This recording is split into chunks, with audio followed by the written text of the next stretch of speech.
오늘은 사도행전 27장의 말씀을 가지고 쫓겨다니지 맙시다라는 제목으로 말씀을 나누도록 하겠습니다. 자, 우리 옆 사람 인사 한번 다시 하겠습니다. 잘 오셨습니다. 잘 오셨습니다. 자, 오늘 이제 사도행전 마지막입니다. 이제 마지막 27장, 28장 두 장을 남겨두고 있습니다. 이 두 장은 바울이 로마로 가는 직접적인 여정과 마침내 로마에 도착해서 어떤 사역들, 어떤 일들이 있었다라고 기록되는 내용들입니다. 1장 8절 말씀이 성취되는 하이라이트, 이제 클라이막스가 되는 거죠. 로마로 가게 되는. 먼저 오늘 우리가 읽은 27장의 줄거리를 간단하게 좀 요약하면서 좀 내용을 보면 좋을 것 같습니다. 바울이 로마로 가기 위해 배를 타게 됩니다. 1절 볼까요? 1절. 27장 1절입니다. 우리가 배로 이탈리아에 가야 하는 것이 결정되었을 때에, 그렇죠? 그들은 바울과 몇몇 다른 죄수를 황제 부대의 백부장 율리오라는 사람에게 넘겨주었다. 바울은 지금 재판받는 중에 있는 사람이거든요. 바울은 그냥 일반 자유인이 아니고 재판 중에 있는 사람입니다. 자기 스스로 자유로운 신분으로 여행하듯이 선교 파송받듯이 간 것이 아니라 앞장에서 본 것처럼 전도 여행을 다 마치고 바울이 예루살렘에서 유대인들에게 붙잡히게 되죠. 신문당하고 고난당하고 계속 재판을 받습니다. 그런 신분으로 인해서 지금 죄인의 누명을 쓰고 로마로 가게 되는데, 어떻게 바울이 로마에까지 갈 수 있게 되었는가라는 내용을 보면 바울이 로마의 시민권을 가진 사람이었습니다. 로마 시민권을 가진 사람이었는데, 이게 무슨 의미냐면 당시 로마 시민으로서 시민권을 가졌다라고 하는 것은 엄청난 권력을 상징하는 것이기 때문에 바울을 함부로 재판을 한다거나 임의 판결 처분을 한다거나 그러니까 로마 시민의 어떤 결정 없이, 재판 없이 채찍질을 당하거나 고문을 당하지 않을 권리도 가지고 있었습니다. 그리고 하나 더 특별한 권리가 뭐가 있었냐면 공정한 재판을 받을 수 있는 권리와 로마 황제에게 직접 상소할 수 있는 권리도 시민권자는 가지고 있었어요.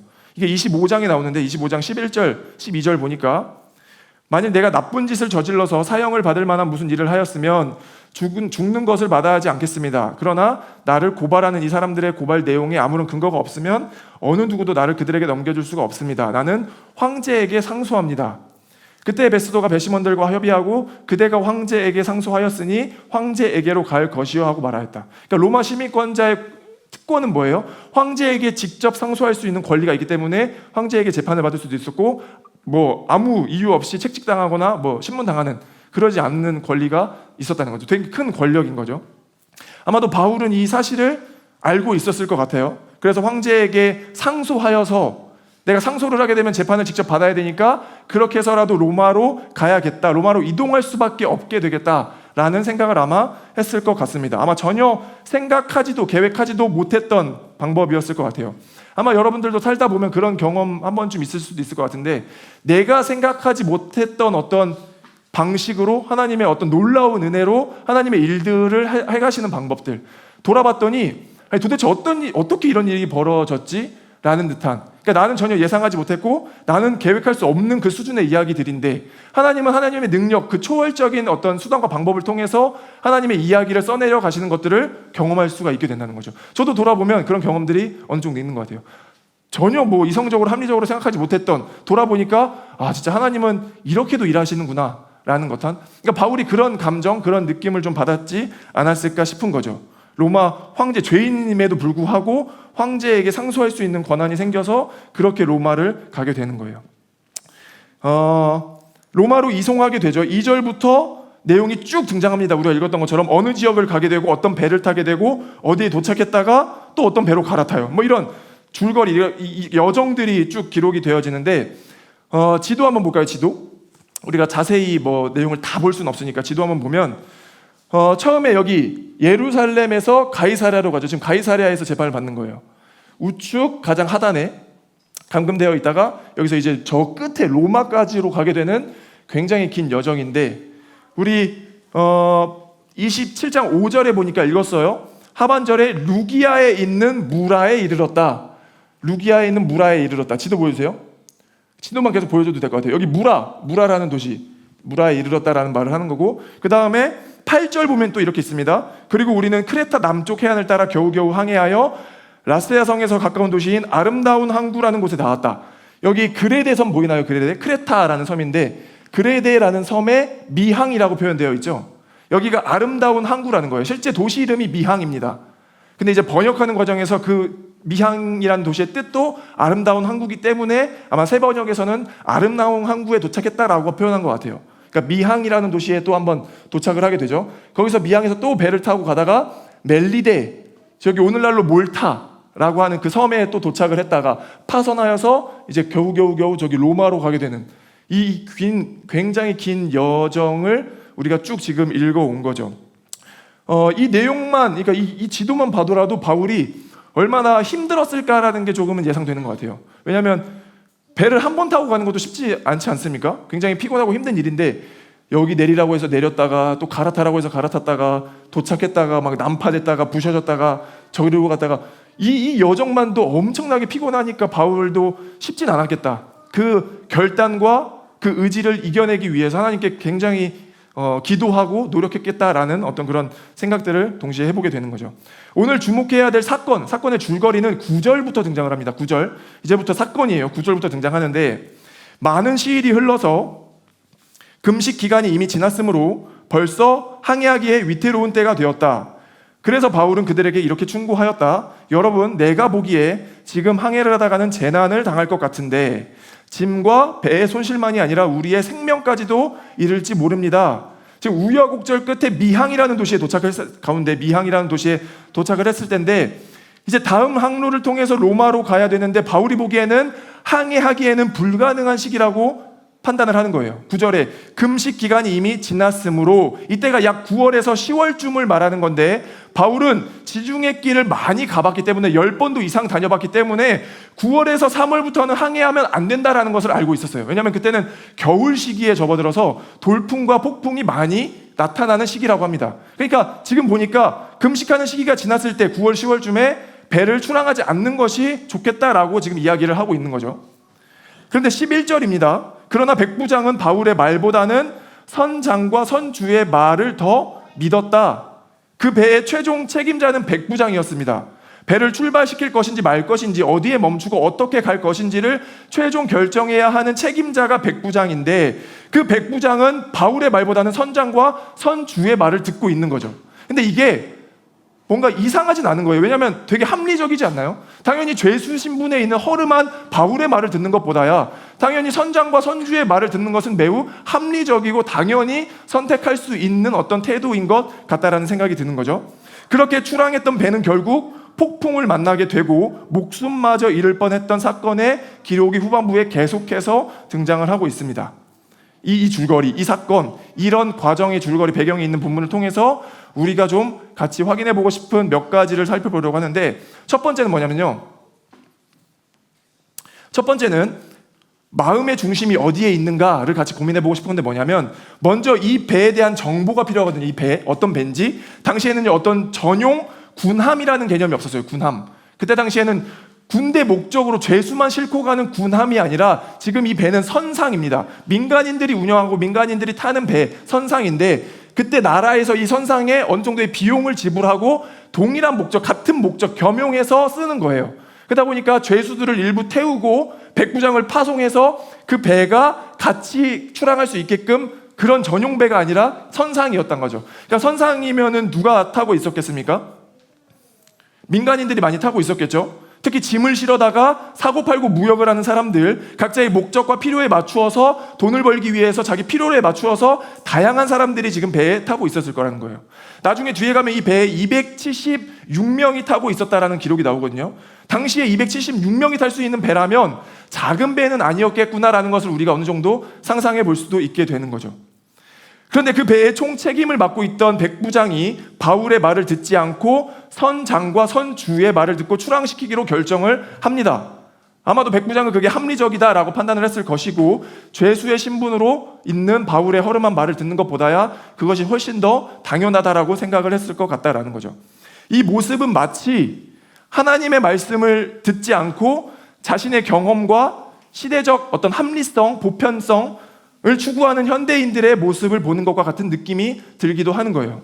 근데 결론적으로 이랬구나라고 해서 제가 해석을 하는 주장은 아닙니다. 결론적으로 이 배가 폭풍을 만났기 때문에 하나님의 말씀을 뜻을 따르지 않았구나라고 해석하는 게 아니라, 이게 뭐냐면 우리 그렇게 해석하는 경우들이 있죠. 이 과정을 보지 않고 우리가 무엇인가를 선택해서 그 결과가 나빴을 때 혹은 좋았을 때 이것이 하나님의 뜻이었구나, 하나님의 뜻이 아니었구나라고 해서 바로 이렇게 다이렉트로 해석하는 경우들이 있는 것 같거든요. 저는 이 해석이 매우 위험할 수 있다라는 얘기를 하는 거예요. 그러니까 지금 제가 주장하는 이유는 뭐예요? 이것이 결국 이 배가 폭풍을 만나기 때문에 이건 하나님의 뜻을 이렇게 거슬렀구나, 하나님의 뜻과는 거리가 먼 선택이었구나라고 주장하는 게 아니라 다른 이유 때문에 주장하는 건데, 결과적으로 결론만 두고서 해석을 하는 것은 매우 위험할 수 있다라고 하는 거죠. 그러니까 저는 제 삶에 펼쳐지는 고난과 아픔과 시련을 다 하나님께서 주셔서 하나님의 어떤 특별한 목적과 뜻을 위해 주신 거다라는 개인의 신앙 고백은 하지만, 남들에게 여러분들이 가지고 있는 어떤 이야기를 가지고 그것이 다 하나님의 뜻이야, 하나님의 뜻이 아니야 라고 단언하진 못합니다. 그거는 개인의 신앙 고백으로서 나올 수는 있죠. 그것이 충분히 하나님 안에서 해석되어지고 이해되어서 고백으로서는 가능하지만, 우리가 벌어지는 사회의 모든 현상들을 좋지 않았으니까, 결과적으로 망가졌으니까 라고 해서 하나님의 뜻이 아니었구나라고 해석하는 것은 틀리다라고요. 그건 매우 위험한 해석일 수 있죠. 분별할 수 있어야 돼요. 그래서 우리에게 더 요구되는 것은 지혜와 분별인데, 그럼 제가 이 과정에서, 이 배경에서 왜 하나님의 뜻이 아니었겠구나라고 해석하는 이유는 뭐예요? 이 배는 지금 상선이거든요. 상선. 굉장히 분주하고 바쁘고 정신이 없는 배예요.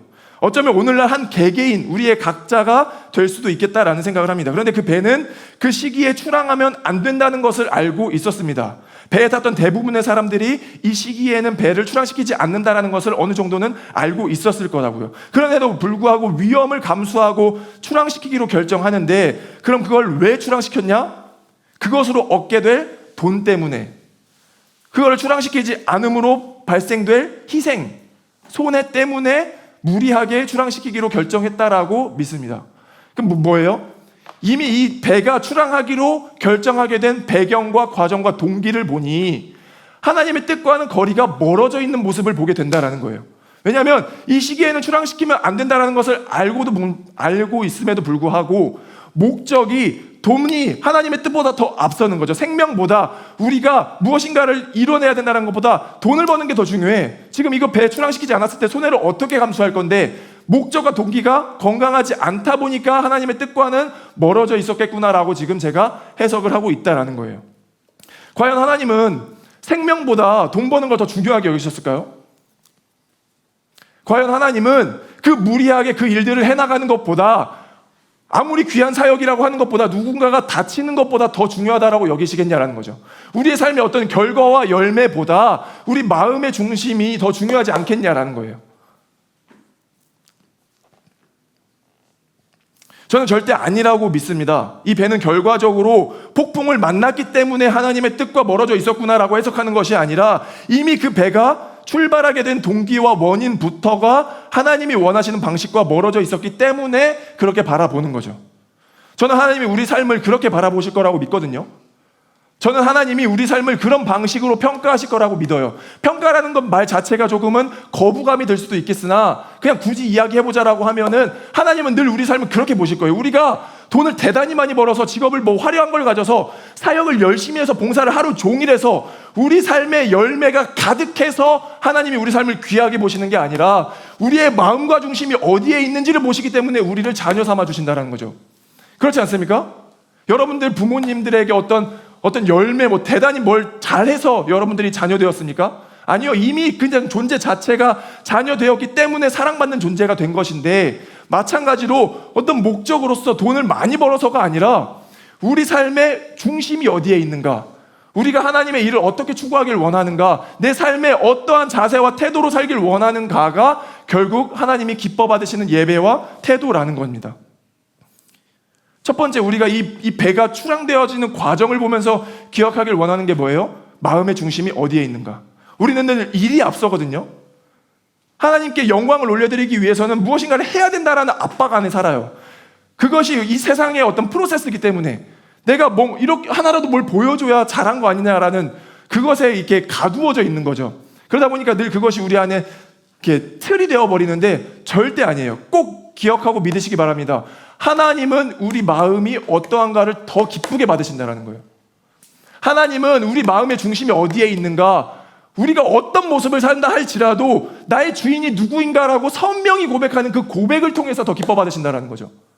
꼭 기억할 수 있길 바랍니다. 우리의 중심이 어디에 있는가? 우리의 중심이 어디에 있는가? 교회가 세워지는 원리 마찬가지예요.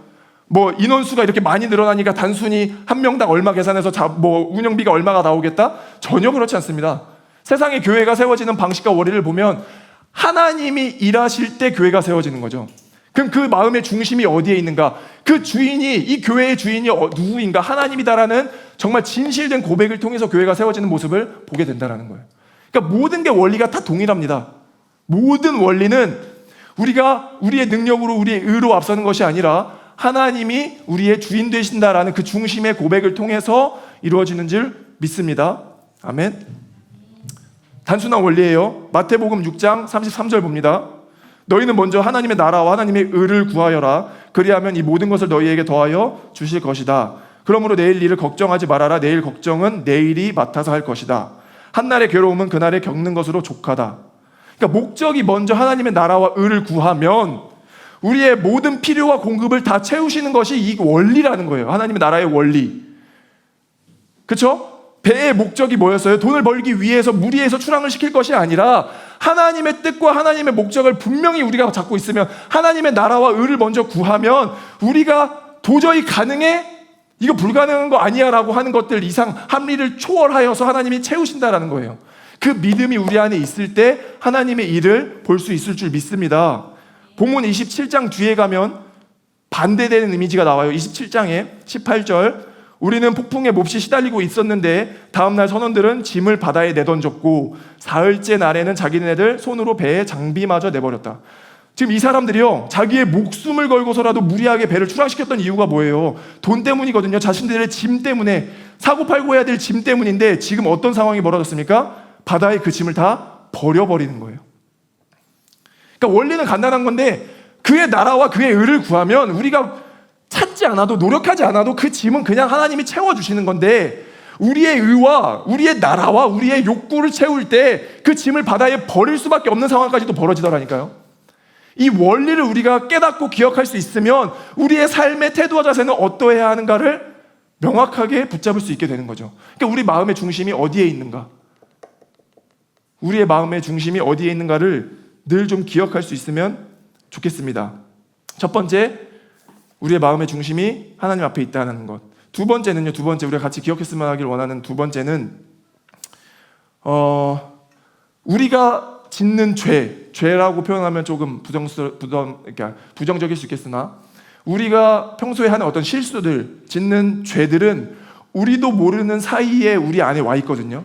그런 내용인 건데 뭐냐면, 바울이 지금 미항에 있을 때 많은 시간이 흘러서 금식하는 기간이 지났다라고 했었죠. 금식하는 기간이 지났다. 항해하는 것이 멈추는 게 좋겠다라고 합니다. 이 금식하는 기간이라고 하는 것은 레위기 16장에 나오는 대속죄일을 뜻하는 것인데 유대력으로 7월 10일을 가리킵니다. 그럼 우리가 쓰는 달력, 태양력으로는 9월 20일 전후가 된다라고 해요. 그러니까 학자들이 예측하길 AD 59년 10월 5일 전후로 지금 이 시기가 벌어졌다라고 예측을 합니다. 그러니까 어쨌거나 9월에서 10월이 넘어가던 그 시기라고 하는 거죠. 당시 지중해는 말씀드렸던 것처럼 9월 중순부터 3월까지는 돌풍이 많이 불기 때문에 항해를 거의 하지 않아요. 특히나 11월이 넘어서 12월, 1월에는 무조건 배가 한 대도 출항하지 않는 것이 당시의 지중해 모습입니다. 근데 설교를 준비하면서 말씀을 계속 묵상하는데 이런 질문이 계속 떠오르는 거예요. 왜 이렇게 위험한 상황에서 배를 출항시켰을까? 분명히 폭풍이 분다는 걸 알면서도 불구하고 왜 이 위험한 시기에 배를 출항시켰을까? 단순히 돈 때문에? 그러다 눈에 들어왔던 구절이 뭐였냐면 금식하는 기간이 지났다고 하는 이 구절, 9월에서 10월 사이 이 시기에 초점이 맞춰진 건데, 아마 선장은요, 이 시기가 만약에 12월이나 1월이었으면 고민도 하지 않고 배를 출항시키지 않았을 거예요. 그런데 9월이라고 하는 그 시기, 10월이라고 하는 그 시기는 애매한 시기거든요. 출항을 안 하기에는 아쉽고 출항을 하자니 조금은 걱정되는 그 애매한 시기라는 거죠. 저는 이게 인간이 짓는 어떤 죄의 실수의 속성과 매우 유사하다는 것을 좀 발견하게 됐는데, 인간은 명백한 죄는 짓지 않거든요. 안 짓습니다. 근데 12월, 1월 돌풍이 불면 내가 무조건 여기에 빠져서 죽을 수도 있다라는 그 명백한 상황에서는 죄를 짓지 않는데, 보통 우리의 죄는 언제 지어요? 9월에서 10월, 애매한 그 사이에, 이것이 죄인지 인식이 되지 않는, 이것을 내가 했을 때 별 문제가 벌어지지 않을 거야 라고 인식되지 않는 그 시기에 보통 우리가 많은 실수를 한다라는 거죠. 현대사회의 그리스도인들이 위험한 이유가 저는 거기에 있다고 생각합니다. 사회가, 문화가 보편적 대다수가 무엇인가를 추구한다라고 해서 그것이 꼭 진리라는 법은 아닙니다. 그렇죠? 그렇기 때문에 그리스도인은 보편적 대다수가 다 추구한다라고 해도, 내 주변의 사람들, 내 친구들, 모든 사회가 그것을 다 추구한다라고 해도 꼭 질문을 할 수 있어야 돼요. 그것은 성경적인가? 그것은 하나님의 뜻에 맞는가? 현대가 위험한 이유는 모든 대다수가 이것을 추구하고 있기 때문에 그냥 진리겠지라고 해서 편승되는 일들이 많이 있는데, 그럼에도 불구하고 우리는 늘 계속 질문해야 되는 게 뭐예요? 그것은 성경적인가? 그것은 하나님의 뜻에 맞는가? 잘 모르겠어요. 좀 예민할 수 있겠지만 얘기해보고 싶은 주제가 많거든요. 결혼 문화에 대해서, 결혼식 제도에 대해서, 가정을 꾸려가는 일에 대해서, 그죠? 부부간의 경제를 사용하는 경제 방식에 대해서, 자녀 양육하는 방식에 대해서, 부모를 부양하는 방식에 대해서, 이게 모든 것들은 다 결국 개인이 성경 안에서 선택해야 되는 내용들이고, 여러분들 투자도 많이 하시죠. 투자. 어제 리더들 회의하다 보니까, 북스터디 하다 보니까 투자 내용도 나왔는데, 모르겠어요. 일단 투자 자체가 뭐 옳다 틀리다라고 말하는 내용은 전혀 아니니까 그건 다음에 또 따로 얘기했으면 좋겠고, 이 투자라는 영역을 어떻게 적용하고 바라보는 것이 성경적인가라는 것은 우리가 질문할 수 있어야 됩니다. 그러니까 우리 시대가 이런 거거든요. 내 주변의 사람들이, 내 친구들이 다 주식하고 투자하고, 그쵸? 뭐 코인이라고 하나요? 코인도 하고 다 하니까 이건 나도 그냥 해도 되는 거구나라고 인식하는 것은 잘못됐다라는 거예요. 그냥 우리 시대가, 보편적 대다수가, 현대가, 문화가 그걸 안 하는 건 이상한 거야 라고 해서 그것이 꼭 진리라는 건 아니라고요. 모두가 다 할 때 그래도 우리는 꼭 질문할 수 있어야 되는 거죠. 그것은 성경적인가? 그러니까 이 시기를 보다가 제가 떠오른 게 그거였던 거예요. 1월, 2월 우리가 명백한 죄 안 짓죠. 누가 지어요? 그렇지 않습니까?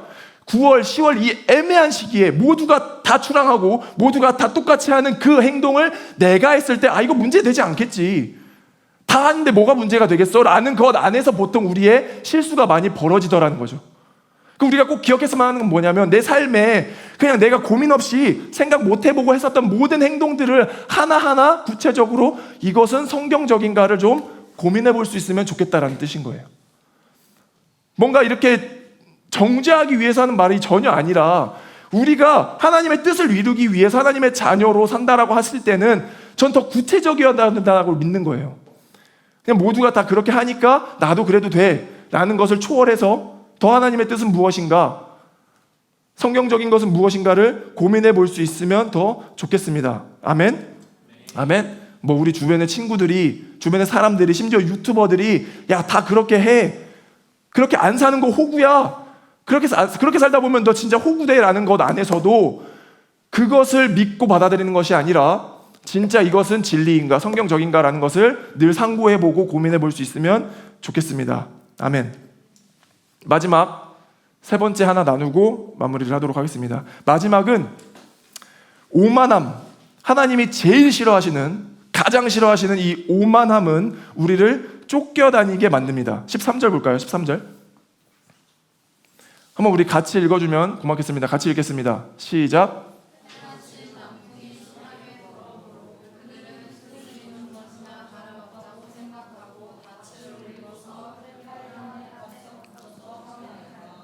아멘. 바울의 만류에도 불구하고 결국 돈을 위해서, 그리고 이 시기가 괜찮을 거야 라는 어떤 합리적인 생각 안에서 출항을 시킵니다. 바울을 무시하죠. 13절 보니까 때마침 남풍이 순하게 불어왔다라고 합니다. 아마 그들은 더 크게 확신했을 거예요. 우리가 잘 갈 수 있도록 바람도 순하게 불고 더 남풍이 불면서 확신하듯이, 그렇죠? 오만함이 아마 생겨났을 것 같아요. 그들은 뜻을 이룬 것이나 다름없다고 생각하고, 하나님이 가장 싫어하는 것 중에 하나가 인간의 오만함입니다.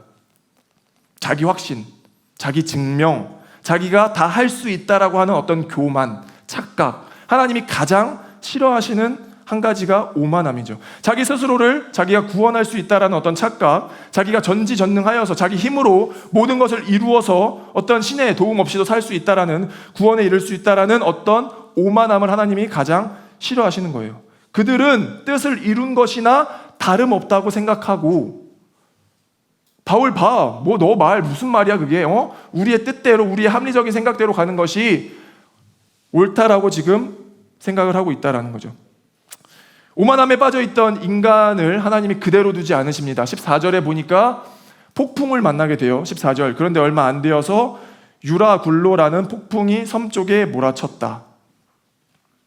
이 유라굴로라고 하는 폭풍은요, 우리 뭐 태풍, 뭐 개미 이렇게 이름 붙이잖아요. 그런 이름으로서 폭풍이 아니라 유로스라고 하는 동풍, 유로스라고 하는 동풍, 북풍이라고 하는 아퀼로라는 합성어예요. 그러니까 북풍과 동풍이 지금 몰아친 태풍이라고 하는 것이 유라굴로라고 하는 태풍이죠. 그러니까 얼마 안 되어서 유라굴로라고 하는 폭풍이 거세게 몰아치고 있었다. 근데 이 폭풍을 만난 선장과 선주들을 반복적으로 표현하는 표현이 하나 등장하거든요. 그 표현이 뭐냐면 떠밀려갔다, 쫓겨다녔다라는 말이 나옵니다. 17절 볼까요? 17절. 선원들은 거룻배를 갑판 위에다 끌어올리고 밧줄을 이용하여 선체를 동염했다. 그리고 그들은 리비아 근해의 모래톱으로 밀려들까 두려워서 바다에 닻을 내리고 그냥 떠밀려 가고 있었다. 27절에도 보니까 열 나흘째 밤이 되었을 때에 우리는 아드리아 바다에 떠밀려 다녔다. 그러니까 오만함 가운데 확신에 차서 봐, 괜찮잖아 라고 했던 그 배가 폭풍을 만나고, 그 폭풍 가운데 이 사람들이 지금 어떻게 대처되고 있는가, 어떤 모습을 보고 있는가 봤더니 떠밀려 다니고 있는 거예요. 그냥 그 폭풍 가운데 쫓겨다니고 있는 거죠. 저는 이 모습을 보면서 딱 정리가 되어지는 게 뭐냐면, 그러니까 딱 대비되는 거죠. 하나님의 자녀로 하나님의 뜻과 성경적 진리 안에서 삶을 살려고 하는 어떤 한 인물과, 누군지 모르겠어요. 그러나 지금 우리 본문에 등장했던 이 상인들과 선주들, 선장들처럼 자신의 돈을 위해서 오만함 가운데 살아가는 그 사람들은 결국 어떤 모습으로 나타나고 있어요? 쫓겨다니는 거예요. 쫓겨다니는 거. 결국 자기의 짐을 바다에 던져버릴 수밖에 없는 그 힘든 상황까지도 지금 벌어지고 있다는 거죠. 그럼 우리가 알게 되는 그 지혜는 뭐예요? 우리가 우리의 안간힘을 가지고 우리의 성공, 욕망, 욕구를 위해서 이거면 된다라고 했던 그 확신 가운데 했었던 그 모든 일들이 어느 순간 하나님의 뜻이 아닐 때 하나님은 거두어 가실 수도 있는 것이고, 불안과 두려움을 주려고 하는 말이 아니라 그냥 성경대로 우리가 지금 해석해 보자면 그 선주와 선장들이 그런 모습, 쫓겨다니는 모습을 살게 된다는 거죠.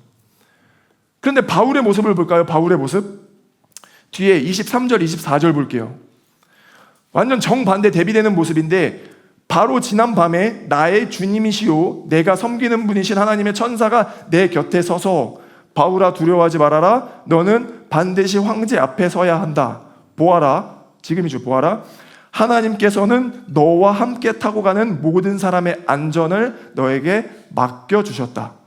이 배에 276명이 타고 있었다라고 하는데 28장에 가면 그 276명이 한 사람도 다치지 않고 다 구원받았다라고 기록하고 있습니다. 뭐냐면 자신의 욕망과 자신의 성공을 위해서 살아가는 그 사람은 자기의 목숨조차 구하지 못하는 쫓겨다니는 삶을 사는 이미지 한 장과, 바울은 신실하게 하나님의 뜻대로 하나님의 자녀로 살려고 노력했던 그 사람 한 사람이 공동체 전체를 다 구원하는 모습을 보게 되는 거예요. 그 한 사람 제대로 서 있었을 뿐인데 276명이 다 구원받았다라는 모습을 보면서 그런 사람이 돼야겠구나라는 도전이 되더라는 거죠. 교회는 그런 사람이 있어야 하는 줄 믿습니다. 제가 믿는 것 안에서는요, 우리 교회에 단 한 사람이라도, 정말 그 단 한 사람이라도 하나님 앞에서 신실하게 세워져 있으려고 갈망하며 노력하며 기도하는 그 사람이 있으면 이 교회는 절대 무너지지 않는다라고 믿습니다. 저는 이 세계가, 이 사회가 그나마 이렇게 유지되고 그나마 이 모습을 갖출 수 있는 비결, 비결이라 이유가 뭐냐고 묻는다면 제가 확신하는 것 중에 하나는 뭐냐면 우리가 알지도 못하는 곳에서, 보이지도 않는 곳에서 신실하게 진실되게 하나님을 의지해서 기도하는 기도자들이 있기 때문이라고 믿어요. 어디에 있는지는 저도 모르겠어요. 그런데 오늘 이 주님의 날, 종려 주일, 예수께서 예루살렘으로 입성하신 그것을 기억하면서 하나님 우리 세계를, 이 열방을, 사회를 구원하여 주십시오라고 간절하게 기도하는 그 한 사람이 있기 때문에 이 사회가 유지된다라고 믿는다라고요.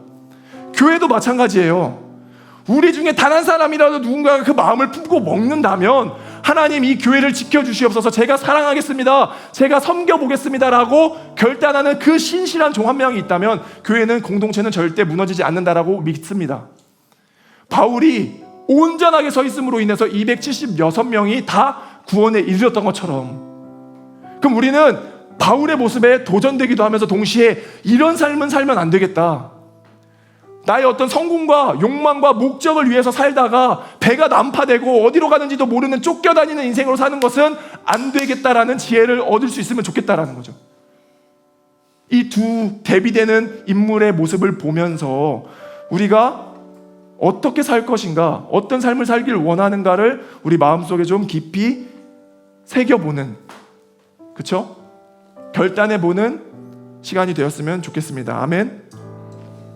사도행전을 이제 마무리하면서, 다음 주 부활주일에 아마 다른 메시지는 사도행전을 이제 마무리하면서 꼭 기억했으면 좋겠어요. 우리가 막 아등바등 내 진보다리 잘 챙겨서 근사하게 우아하게 살아보려고 해도 안 되는 게 또 우리의 삶이고, 또 하나님의 나라와 의를 먼저 구할 때 전혀 예상하지 않았던 그런 방식으로 우리의 삶을 먹이시고 채우시고 입히시는 분이 하나님이다라는 어떤 그 사실이에요. 사실. 믿음과 동시에 사실이죠. 그 사실을 꼭 우리가 믿고 붙잡을 수 있길 간절히 소망합니다. 아멘. 우리의 삶을 하나님께서 반드시 선한 길로 인도하실 줄 믿습니다.